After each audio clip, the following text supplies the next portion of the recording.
पल पल न्यूज के न्यूज रूम से मैं हूं आपके साथ नदीम अकरम। उत्तर प्रदेश 2022 के चुनाव की तैयारियों में सभी राजनीतिक पार्टियां लगी हुई हैं, पर सबकी निगाहें जो हैं वो बैरिस्टर असदुद्दीन ओवैसी के ऊपर टिकी हैं कि बैरिस्टर असदुद्दीन ओवैसी किस तरीके से उत्तर प्रदेश के चुनाव में अपना चुनावी दमखम दिखा पाएंगे। तो इसी बीच आज उत्तर प्रदेश में जौनपुर में बैरिस्टर असदुद्दीन ओवैसी की जनसभा है और इस जनसभा के लिए बैरिस्टर असदुद्दीन ओवैसी ने अपनी सारी ताकत झोंक दी है, क्योंकि जौनपुर सपा बसपा का गढ़ और जौनपुर में बैरिस्टर असदुद्दीन ओवैसी कई बड़े ऐलान जो हैं यूपी चुनाव को लेकर के करने वाले हैं। इनके आने से पहले ही खलबली इस कदर मची है कि तमाम राजनीतिक पार्टियों का टारगेट अब बैरिस्टर असदुद्दीन ओवैसी बन गए हैं। पर बैरिस्टर असदुद्दीन ओवैसी किस तरीके से चुनावी दमखम दिखाएंगे, ये एक सबसे बड़ा सवाल खड़ा हो गया है। पर उनके इन चीजों से पहले जनता का जो प्यार है, उनके चाहने वालों का जनसैलाब जो है उनकी रैलियों में लगातार उमड़ता हुआ दिखाई दे रहा है। और ऐसा ही नजारा जौनपुर की रैली से देखने को मिला, जब बैरिस्टर असदुद्दीन ओवैसी अब से कुछ ही देर पहले जो है वाराणसी एयरपोर्ट पर पहुंचे तो वहां किस तरीके से उनके चाहने वालों ने उन्हें घेर लिया। पहले इस वीडियो पर नजर डाल लीजिए।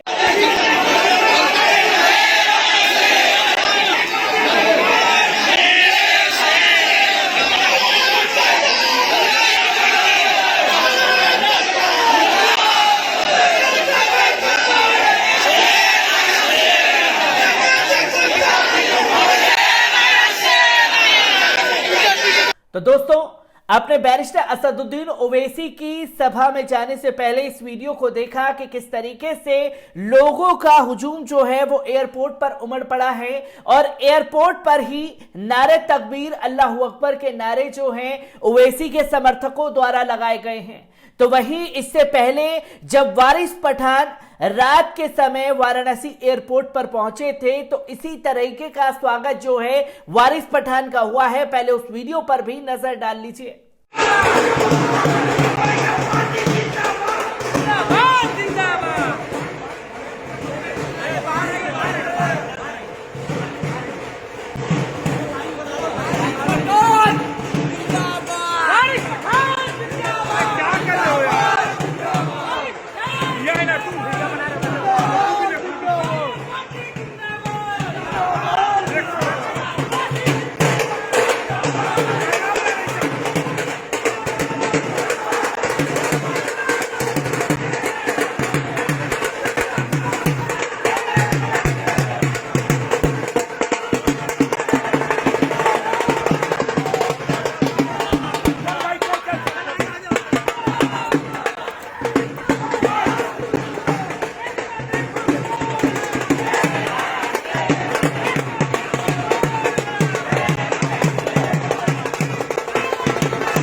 दोस्तों, आपने देखा कि बैरिस्टर असदुद्दीन ओवैसी और वारिस पठान का जबरदस्त तरीके से स्वागत किया गया, क्योंकि आज जौनपुर में शोषित वंचित समाज सम्मेलन जौनपुर में बैरिस्टर असदुद्दीन ओवैसी करने जा रहे हैं। और इससे पहले से जो है राजनीतिक कयास तेज हो गए हैं, क्योंकि कल जिस तरीके से ओम प्रकाश राजभर ने तमाम तरीके की तस्वीरें बैरिस्टर असदुद्दीन ओवैसी को लेकर के दिखाने की कोशिश की थी, तो वहीं मीडिया में का हल्ला मचा हुआ था कि आखिरकार बैरिस्टर असदुद्दीन ओवैसी को साथ लेकर के क्यों नहीं चलना चाह रही है अखिलेश यादव एंड कंपनी। अखिलेश यादव को लेकर के लगातार सवाल खड़े हो रहे हैं। किस तरीके से जौनपुर की तैयारियां हैं, एक बार इस पर भी नजर डालते हैं। उत्तर प्रदेश चुनाव में अब तक कुछ ही महीने शेष हैं। चुनाव को नजदीक आते देख यूपी में तमाम राजनीतिक दल सत्ता के कुर्सी पर काबिज होने के लिए तेजी से प्रचार में जुटे हुए हैं। आज चुनाव को देखते हुए ऑल इंडिया मजलिस इत्तेहादुल मुस्लिमीन प्रमुख असदुद्दीन ओवैसी जौनपुर पहुंचे हैं। आज दोपहर करीब 1 बजे ओवैसी जौनपुर के गुरेनी में एक जनसभा को संबोधित करेंगे। ओवैसी का यह दौरा चुनाव के दृष्टि से काफी महत्वपूर्ण माना जा रहा है। ऐसे में तमाम राजनीतिक दल की नजरें ओवैसी की इस जनसभा पर टिकी हुई हैं। जौनपुर के सुमलूपुर गांव को कभी सपा बसपा का गढ़ माना जाता था। इस विधानसभा क्षेत्र पर इन पार्टियों का ही कब्जा रहा है, पर पहले विधानसभा चुनाव में भाजपा ने सबको चौंकाते हुए यह सीट अपने नाम कर ली है। जौनपुर के इस विधानसभा क्षेत्र में फिलहाल बीजेपी के गिरीश चंद्र यादव विधायक हैं। आज इसी विधानसभा क्षेत्र में एआईएमआईएम के प्रमुख ओवैसी की जनसभा होनी है। इस जनसभा में ओवैसी के साथ साथ महाराष्ट्र के सांसद इम्तियाज जलील, राष्ट्रीय प्रवक्ता वारिस पठान और अतीक अहमद की बीवी शाहिस्ता परवीन, बेटा अली भी शिरकत करेंगे। जौनपुर में यह ओवैसी की पहली जनसभा होगी, जिसको लेकर तमाम लोगों में उत्साह लगातार देखने को मिल रहा है। पुलिस ने ऑल इंडिया मजलिस इत्तेहादुल मुस्लिमीन के प्रमुख असदुद्दीन ओवैसी की गाड़ी पर नंबर प्लेट नहीं होने के मामले में उनके चालक पर 200 रुपए का जुर्माना लगाया गया था। इसी वाहन से ओवैसी महाराष्ट्र के सोलापुर पहुंचे थे। अधिकारी ने बताया कि यह घटना मंगलवार की है, जब वे सोलापुर में आयोजित एक कार्यक्रम में हिस्सा लेने पहुंचे थे। तो आज सभी की नजरें जो है बैरिस्टर असदुद्दीन ओवैसी की जनसभा पर टिकी हुई हैं, पर उससे पहले एयरपोर्ट से जो तस्वीरें सामने आई हैं उसे लेकर के मैं आप लोगों के सामने जुड़ा था और ऐसी तस्वीरों से लगातार आपको रूबरू कराता रहूंगा। दीजिए इजाजत, शुक्रिया।